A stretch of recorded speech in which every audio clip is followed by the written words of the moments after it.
Bienvenidos a la entrevista en Deutsche Welle en español. Los saluda Silvia Cabrera desde Berlín. Represión, acoso, asesinatos, detenciones, asedio, impedimento de las libertades públicas y derechos fundamentales. Ese es el día a día de muchos ciudadanos, líderes políticos, disidentes, activistas y defensores de los derechos humanos en América Latina.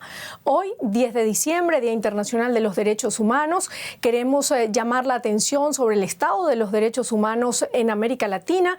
Y para ello, hablamos ahora con la presidenta de la Comisión Interamericana de Derechos Humanos, Antonia Urrejola, en Washington. Gracias, señora Urrejola, por acompañarnos. Saludos. Gracias a ustedes por la invitación. Comencemos con un balance general de la situación en América Latina. ¿Cómo ve usted el escenario latinoamericano en relación con el tema de los derechos humanos? Bueno, la verdad que desde la Comisión tenemos bastante preocupación por el actual escenario regional.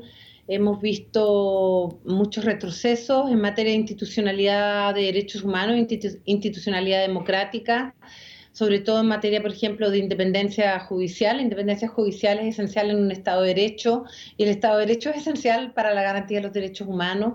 También hemos visto con preocupación el aumento de asesinatos, hostigamientos, amenazas a personas defensoras de derechos humanos y a periodistas independientes, el aumento de la violencia sexual, lamentablemente, los feminicidios y la violencia intrafamiliar en el contexto de la pandemia.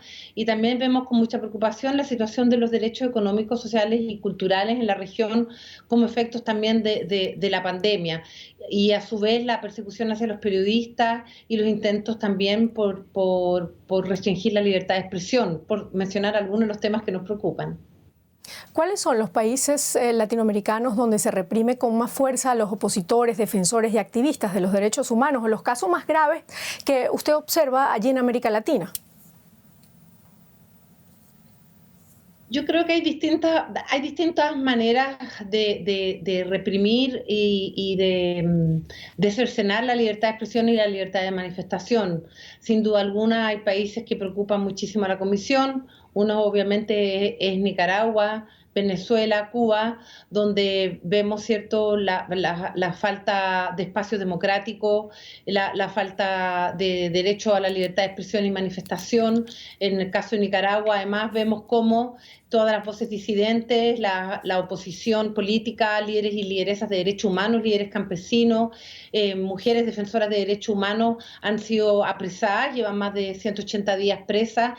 13 de las cuales de esas mujeres también han sido sometidas a violencia sexual y por otra parte muchas de ellas en aislamiento permanente hace ya más de 180 días. Eso es una preocupación fundamental. Hemos visto en los últimos meses también cómo ha habido persecución a las manifestaciones en Cuba, una situación que ha estado en las noticias lamentablemente. Pero también hemos visto durante este año distintas situaciones de represión a las protestas, en el caso de Colombia. De hecho, la Comisión hizo precisamente una visita de trabajo a Colombia precisamente por las graves violaciones a los derechos humanos que ocurrieron en el contexto de las protestas a mediados de año. Y ahí también vemos con mucha preocupación la situación de Colombia. Y por otra parte, hay otras maneras de ejercer represión, que es a través de los hostigamientos, las amenazas y los discursos de odio y estigmatizantes de autoridades en distintos países de la región. Vemos con mucha preocupación, por ejemplo, la situación de la prensa independiente, no solo en Nicaragua, sino que también en El Salvador. Lamentablemente, son muchos los países que estamos viendo con preocupación, con retroceso en derechos que nos parecen que eran fundamentales, que eran además del común denominador ya de la humanidad, ¿no? Que uno pensaba que ya no se cuestionaban aquellos derechos y estamos viendo cómo muchas autoridades a lo largo de la región cuestionan derechos que son esenciales y que son fundamentales y que precisamente estamos hoy día en el Día Internacional de los Derechos Humanos celebrando la Declaración Universal de los Derechos Humanos de 1948, donde la comunidad internacional llegó a un consenso y hoy día vemos que ese consenso está en peligro. Bueno, usted ha hablado de Cuba, Nicaragua y Venezuela, pero también de otros países donde preocupa la represión. Especialmente visible ha sido la represión contra los manifestantes durante los estallidos sociales en Colombia o en Chile. Usted ya lo dijo, uso de armas de fuego, tortura, ataques en contra de veedores de derechos humanos, homicidios, bloqueos de vías. ¿Cuán graves son allí las violaciones de los derechos humanos? ¿Cuán debilitado está el Estado de Derecho en esos países? Yo creo que hay que hacer una distinción, un tema que vemos lamentablemente en la gran mayoría de los países, no en todos, pero en la gran mayoría de los países, es el uso desproporcionado de la fuerza por parte de las policías y cómo los estados todavía, a pesar de todos los estándares interamericanos en la materia, no logran comprender que el derecho a la protesta primero es un derecho esencial de cualquier estado democrático y que la policía tiene la obligación de garantizar ese derecho a la protesta y a su vez tiene la obligación de aislar a quienes hacen manifestaciones violentas, porque en general se ataca el derecho a la protesta porque muchas veces también junto a los manifestantes que se manifiestan legítimamente aparecen vándalos, aparece vandalismo, pero es la obligación del Estado de aislar a los vándalos y precisamente para garantizar el ejercicio de la protesta no es solo dejar que la gente salga a protestar a la calle, sino que también aislar a quienes hacen del derecho a la protesta un uso ilegítimo de aquella a través de la violencia y el vandalismo. Es el Estado el que tiene que garantizar el derecho a la protesta y es el Estado el que por lo tanto tiene que aislar a los manifestantes violentos. Eso por una parte, y ahí creo que falta mucho respecto de las policías que entiendan bien cuáles son los estándares interamericanos respecto al derecho a la protesta y el deber que tienen de respetar el derecho a la protesta y abstenerse del uso desproporcionado de la fuerza, que es algo que vemos a lo largo de toda la región, en algunos países más, en algunos países menos.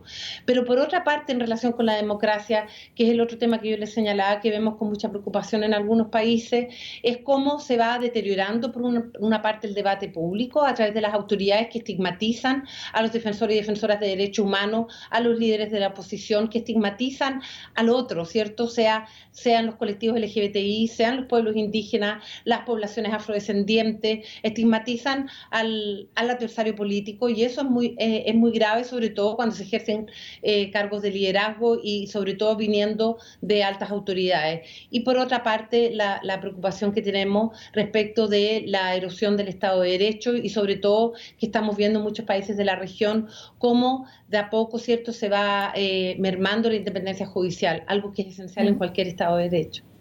Claro, distintos países latinoamericanos están sometidos a líderes populistas o autoritarios, electos democráticamente, pero que actúan con total desprecio por el Estado de Derecho y las libertades públicas. Brasil, El Salvador, Guatemala, ¿cómo ve usted esta situación allí? ¿Cuán peligroso es el deterioro de la democracia en la región para el avance de los derechos humanos?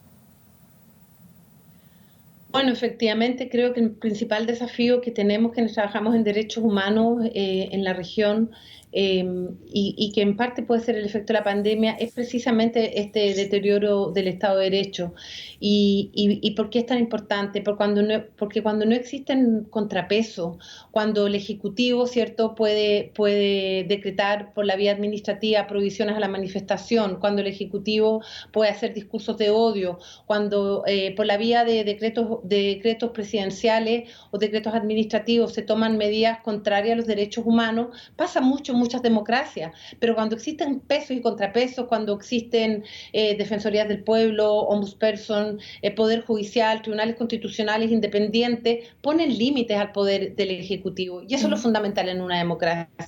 Y lo que estamos viendo hoy día es que esos límites, esos contrapesos están siendo mermados y eso obviamente ¿qué es lo que termina sucediendo? Es que se termina, ¿cierto?, poniendo en peligro en las garantías de los derechos humanos y sobre todo a los defensores y defensoras de derechos humanos. Los defensores y las defensoras de derechos humanos tienen una tarea muy difícil, que es denunciar, incomodar a la autoridad. Y cuando se denuncia y se incomoda a la autoridad, muchas veces son hostigados, son perseguidos, pero cuando hay instancias donde recurrir si uno es amenazado, si uno es hostigado o aquellos defensores que son asesinados, de alguna manera se restablece el Estado de Derecho y se busca justicia y se repara. Pero cuando no hay contrapeso, cuando los ciudadanos no tienen a qué autoridad ir para poder denunciar esta violación a los derechos humanos, es cuando está en peligro la democracia. Y me parece que ese es el desafío fundamental. Hay una periodista de Estados Unidos, Anne Applebaum, que sacó hace poco El ocaso de las democracias y que habla precisamente de que de alguna manera en los últimos años como que entendimos que la democracia estaba sentada y que no teníamos que luchar por la democracia. Y la democracia no hay que darla por sentada. La democracia hay que construirla día a día y hay que estar siempre alerta a las amenazas contra la democracia. Y sin Claro que democracia no sí. hay derechos humanos. Y sobre todo en este momento de la crisis del coronavirus, ¿en qué forma las medidas tomadas para frenar esa crisis generada por la pandemia ha exacerbado las violaciones de los derechos humanos en América Latina? Muy brevemente, por favor. Yo creo que lamentablemente la pandemia, bueno, los estados tuvieron que tomar medidas que eran absolutamente necesarias por un tema de salud, pero sin buscarlo en algunos casos, eso lo que hizo, por una parte, yo hablaba de la violencia intrafamiliar y la violencia sexual.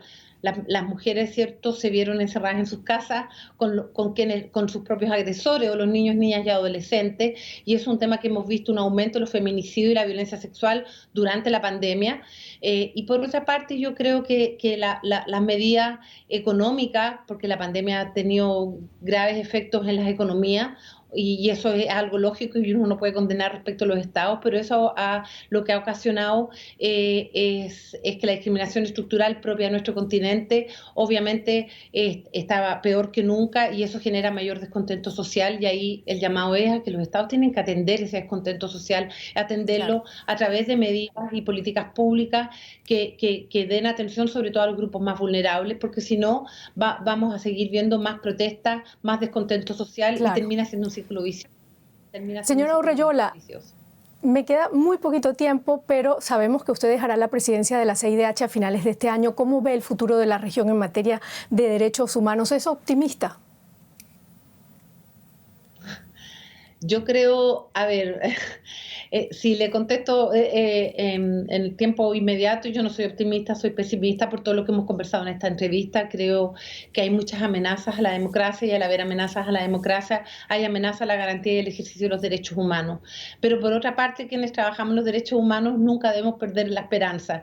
Siempre hay que luchar, el trabajo en los derechos humanos es una lucha al día a día donde se van logrando pequeños triunfos y uno nunca debe perder la esperanza porque nuestro deber es precisamente poder transformar aquellas situaciones vulneratorias de los derechos humanos. Si uno pierde la esperanza, se queda en la casa y deja que ganen quienes quieren mermar la democracia y quienes quieren violar los derechos humanos. Por lo tanto, yo nunca pierdo la esperanza. Bueno, un mensaje muy bonito para terminar esta entrevista, sobre todo ahora en diciembre. Muchísimas gracias, Patricia Urreyola, por esta entrevista para DW. Muchas gracias a usted.